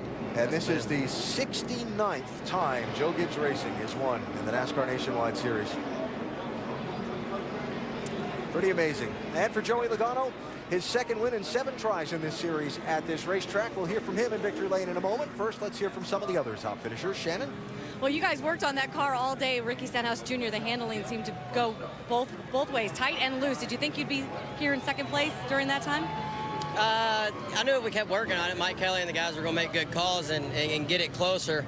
We were back and forth, loose, tight, and there at the end, last couple runs, we were just a little too tight with our Roush. Everybody 25 years of winning Mustang. I was hoping we could get another win. You know, second isn't too bad, I don't guess, but I got to thank Nationwide Insurance. Just everybody that helps us out with this deal. Cargill Beef, NOS, Valvoline. It was a great day, great points today, and good momentum going into 2 off weekends. Thanks, Ricky. Mike? And Brad Keselowski bringing home third. It seemed like that final restart, things got a little bit crazy there. How would you describe it? Yeah, sure. You know, that's the way it's always going to be when you got cars up front without tires, cars behind with tires. It's that's just good, hard racing. And I gave Joey a good push, and I guess helped him get the win a little bit earlier, or get to the lead a little bit earlier. But I got in the 60 just a little bit there. I was there, and he came down a little bit. And it wasn't anything terrible. I hope he's all right with it. But yeah, just good racing there all day here at California. I think the Nationwide cars put on an awesome show here, the way they draft and get around here. This is one of the best races of the year for the Nationwide Series, and I'm glad to be a part of it. Another strong run for the 22 car, Shannon. I know you guys have had a difficult season so far, Brian Scott. Great run for you guys, finished in the top 5. Talk me through your day.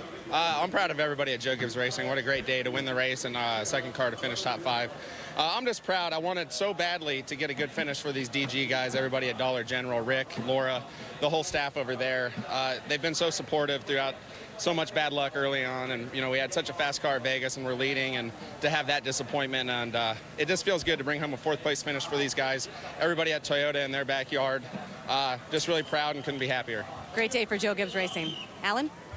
Well, one streak continues while another ends. The Joe Gibbs Racing streak of winning in the Nationwide Series here at this track continues. Kyle Busch offering his congratulations to the coach for his victory. And the streak that ended, a Sprint Cup driver's back in victory lane in the Nationwide Series. Joey Logano is getting ready to celebrate. Dr. Jerry Punch is there. Joey Logano climbing out with the steering wheel, and the crowd responding with applause and a shower Joey's 10th career victory, his second at Auto Club Speedway, and the streak continues for Joe Gibbs Racing. 8 in a row here. High fives and hugs. Let's get in here to Joey. Joey, congratulations. Hey, what was the key to this impressive performance for you today?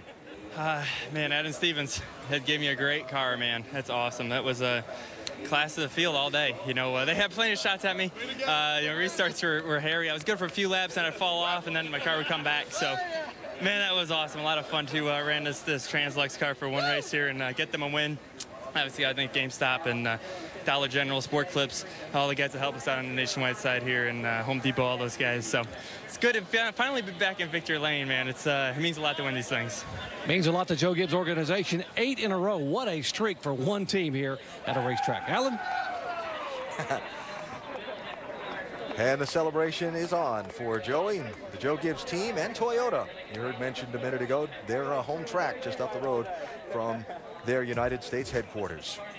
So it's on to spring break for the Nationwide Series after the opening 5-week stretch that's seen them crisscross the country. Couple of weekends off to regroup. And then it's on to Texas Motor Speedway for Friday the 13th. A little primetime action. Then Richmond later in the month, also another Friday night under the lights race. And on to Talladega to start the month of May. All those races have tickets available if you'd like to join us at the track. NASCAR.com/tickets. More post-race coverage, more of the top finishers in today's race. David, who you got?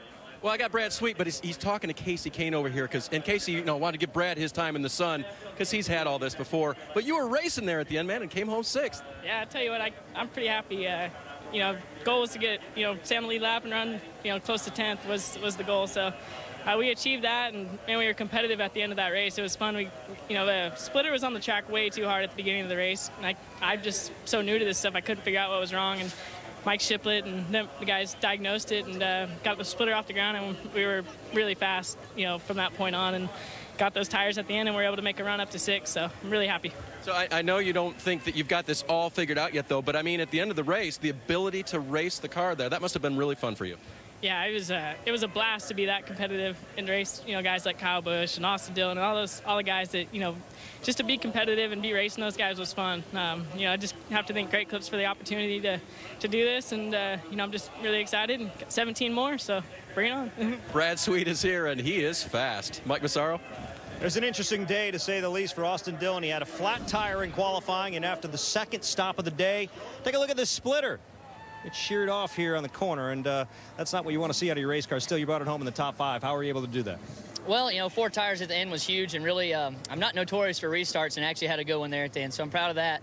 I got frustrated in the middle of the race, just couldn't find a line that my car worked in, and my guys on pit road did a great job. I want to thank all our sponsors, Advocare, American Ethanol, and Bass Pro Shops, and Nationwide Insurance for letting us have this great series to run in. You mentioned the frustration. In times like that, it's easy to lose your composure. How were you able to keep it? I have a great team behind me, and they really kept me focused and told me we were doing a good job. That's our first time here, so we worked on it, learned all race long, and, champions, they don't get frustrated, so you got to really focus and do your job when it comes down to it. And Austin Dillon certainly did his job, guys, bringing home 5th. Michael, thank you. We've heard from the top 6 finishers today as the pictures and the interviews continue in victory lane. Let's look at the final results from this 5th race of the season, the 300-miler here in Southern California. Joey Logano keeps the streak going for Joe Gibbs Racing. Yeah, pretty impressive run. So just like we saw from Brad Sweet, that was just incredible. Kenny Wallace, another great run for him. Yeah, our points leader, Elliott Sadler, back in 9th, lost some of his points lead down to 18 now. Gave up about 7 spots. And final lead lap car was 18th place, Mike Wallace. And those the top 20 finishers from today's race. Dale mentioned Elliott Sadler, championship leader. Dave is with him. And top 10 for him, but obviously wanted more than that today, Elliott. Where was the day going wrong? Well, we were just a little tight today, but we got grass on the grill, and we needed to come in and take time and clean it. We put 4 tires on, and we did that with, 40-some laps to go. That caution was 17 laps to go, the 41 car when he spun. That just killed us. We had no more tires. We was sitting really good till then, and we were saving fuel the first part of that run. We won't have plenty to go after them at the end, and we were really, really fast. So that took away our top probably 3 or 4 finish. But honestly, to finish 9th, the way our day went and the way we were on older tires at the end, we'll take that and move on. I just really appreciate Pierre Drive-Thru Sandwiches for being on our car this weekend, and with the donation and name of Autism Speaks, and we'll learn and move on from there. But anytime you fuss about a 9th place finish, your year's going pretty good. Good perspective from the championship leader, Alan. There you go, Dave. So Elliott Sadler maintaining the early season pace where the championship is concerned as the Nationwide Series heads to spring break for the next couple of weekends. Thoughts on what you saw here today in Southern California? Oh, fantastic racing. You know, so many times we get here and somebody kind of runs away with the show, but we saw great racing up front. Yeah, this is one of the raciest tracks on the Nationwide Series schedule. 8 in a row at this track for the coach, Joe Gibbs. Joey Logano celebrates the win today. Friday the 13th, our next race, Texas Motor Speedway. Sports Center is next. This has been a presentation of ESPN, the worldwide leader in sports. Somewhere between the cutthroat world of Hollywood and the harsh environment of the high desert exists a place even more vicious. That one's my bad, guys. Where danger lurks around every turn and where dreams come true for only one.